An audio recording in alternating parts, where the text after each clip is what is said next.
Por primera vez en 30 años y desde su creación, la Auditoría General de la Nación realizó un informe sobre un préstamo del Fondo Monetario Internacional. Este se originó en un acuerdo stand-by firmado en junio del 2018 por un monto de casi 57.000 millones de dólares. El mismo fue modificado en octubre de ese año, permitiendo aplicar los fondos del préstamo a gastos presupuestarios en general. El acuerdo fue firmado por el ministro de Hacienda y el presidente del Banco Central. Pero, ¿por qué es tan importante esta auditoría? Porque se trató de un préstamo extraordinario y excepcionalmente alto. De hecho, este fue el préstamo más grande de la historia de la Argentina y del FMI, representando 127 veces la capacidad de endeudamiento de Argentina con el fondo. Pero no solo eso. La importancia relativa del monto del préstamo respecto de la emisión de deuda y de la deuda total acrecentó su vulnerabilidad y aumentó los riesgos derivados de la estructura de la cartera de deuda argentina. Por este préstamo se pagaron comisiones y gastos al FMI por más de 13.000 millones de pesos, equivalentes por ejemplo al 52% del presupuesto del CONICET de 2018 y al 39% del mismo en 2019. ¿Qué se investigó en esta auditoría? Este informe tuvo como objetivo principal evaluar si el acuerdo stand-by se gestionó mediante procesos y procedimientos que aseguren una gestión eficiente y efectiva de la deuda.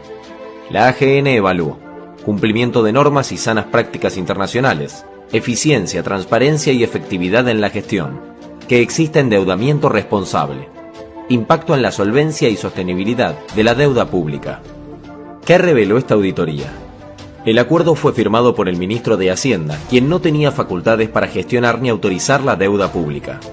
No se cumplió con el artículo 61 de la Ley de Administración Financiera, que exige al Banco Central que, en caso de endeudamiento externo, emita un dictamen sobre el impacto de la operación en la balanza de pagos. No se cumplió con la norma que exige que los préstamos multilaterales se aprueben por decreto, ni tampoco pasó por el Congreso. No se implementó el procedimiento aplicable para la autorización, negociación, contratación, administración, control, supervisión de los préstamos. La Jefatura de Gabinete de Ministros no intervino en la etapa de negociación, autorización y suscripción del acuerdo con el FMI, a pesar de tener esa función específica. Tampoco intervinieron las áreas técnicas específicas, en especial el Ministerio de Finanzas, que debía gestionar la deuda.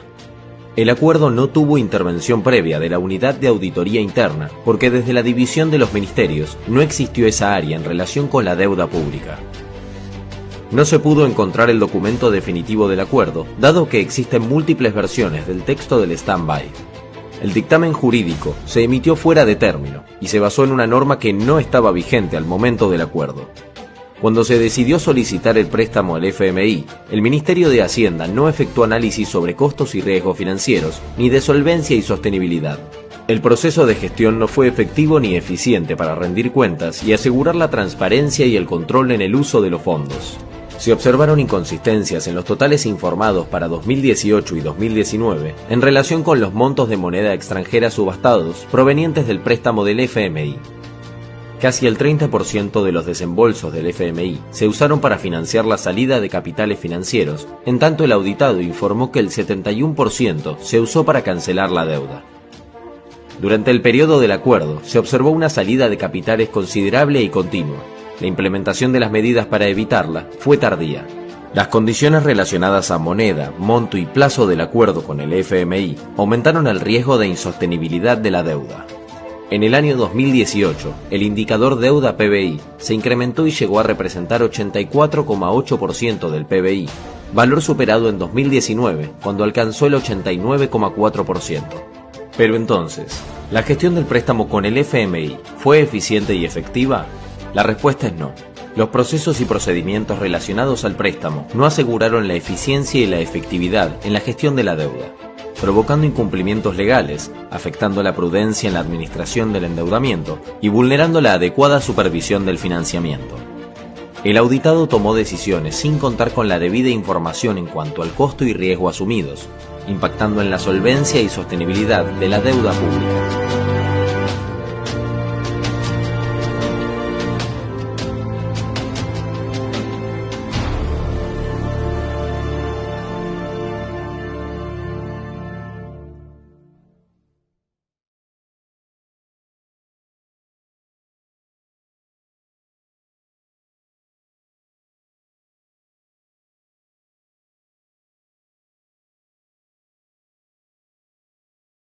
Veamos brevemente una cronología de los hechos.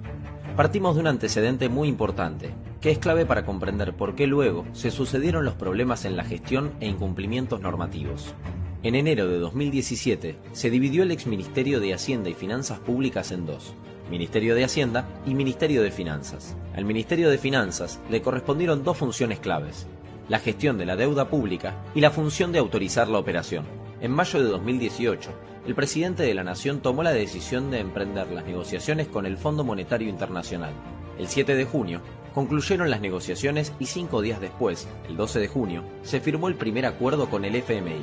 Los firmantes fueron el presidente del Banco Central y el ministro de Hacienda, es decir, el ministro que no tenía facultades respecto de deuda pública. 2 días después de la firma, renuncia el presidente del Banco Central, quien había firmado el primer acuerdo. Al día siguiente, presenta la renuncia el ministro de Finanzas, se lo designa como presidente del Banco Central de la República Argentina y se pide acuerdo al Senado para la designación, la cual nunca se concretó.